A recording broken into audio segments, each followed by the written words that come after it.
Hello, मेरा name पूजा देशमुख है। मैं आज से ही यूट्यूब पे नया चैनल लॉन्च कर रही हूँ और वो प्रोग्रामिंग लैंग्वेज के बेस पे होगा। Means overview of C programming language.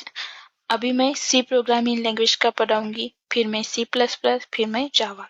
अभी हम देखते हैं सी प्रोग्रामिंग लैंग्वेज का। ओके, और आपको पसंद आया तो ही वो आप लाइक करो, सब्सक्राइब करो और शेयर करो। Okay, thank you. देखो, अभी मेरी first PPT overview of C language. Introduction to C language. C is a procedure programming language. Means क्या है, सी प्लस प्लस में, जावा में हम क्या करते हैं, ऑब्जेक्ट का यूज करके ही हम प्रोग्राम रन करते हैं। पर सी ऐसी लैंग्वेज है कि उसमें ऑब्जेक्ट का यूज नहीं किया तभी हमारी प्रोग्रामिंग लैंग्वेज है जो वो रन होती है।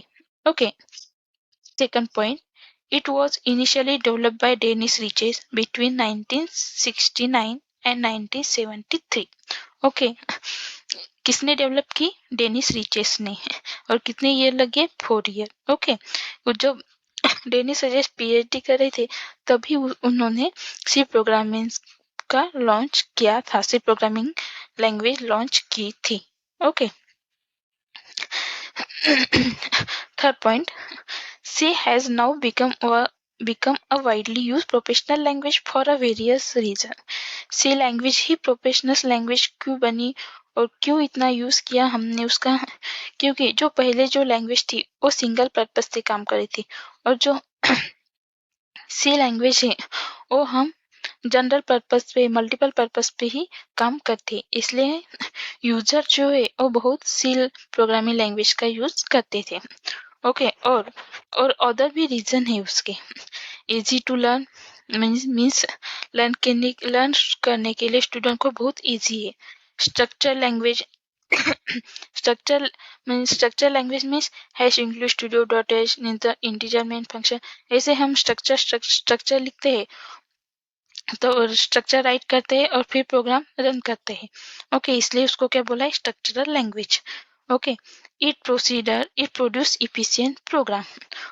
वो प्रोड्यूस करने के लिए भी बहुत इजी है।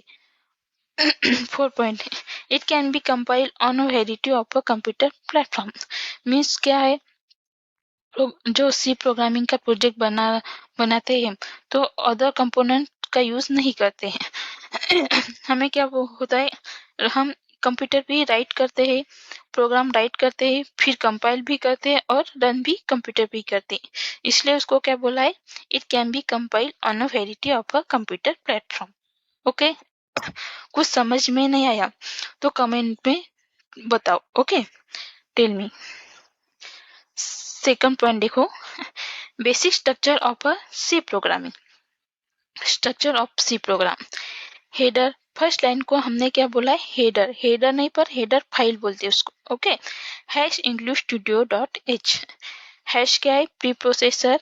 और हैश और स्टूडियो डॉट एच को इंक्लूड क्या करता है? अटैच करने का काम करता है। ओके, जोड़ने का काम करता है, इसलिए उस इंक्लूड नाम लिखा है। स्टूडियो मीन्स, स्टूडियो एक लाइब्रेरी में नाम, लाइब्रेरी के फंक्शन का नेम है। इसका लॉन्ग फॉर्म है स्टैंडर्ड इनपुट आउटपुट, और जो डॉट एच है वो उसका एक्सटेंशन है। Okay, third point, main. Second point, main function. Integer main function. Okay, हमने मेन और फंक्शन का साइन लिखा तभी हमारा प्रोग्राम रन हो सकता है। एक मेन फंक्शन लिखना जरूरी है, क्योंकि जब हम प्रोग्राम राइट करते हैं तब फर्स्टली ऑपरेटिंग सिस्टम चेक करती है मेन को, मेन फंक्शन एनएम है कि नहीं। फिर फिर वो फिर वो बताती है कि काने प्रोग्राम आ गया है और हमें अभी रन करना है। Okay, third point, variable declarations. Integer A equal to 10।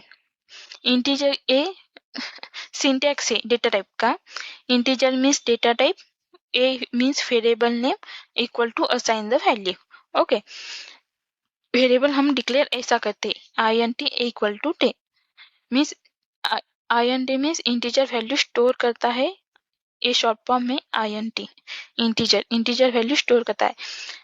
INT हमें बताता है कि इसमें नंबर स्टोर करना है।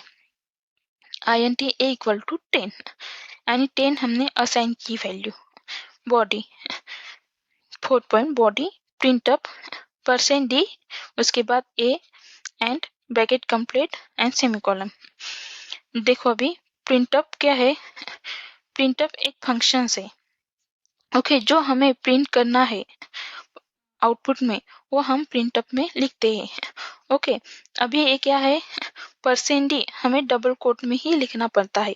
%d मीन्स क्या है स्पेस परसेंट फॉर्मेट स्पेसिफायर है। %d क्या है फॉर्मेट स्पेसिफायर।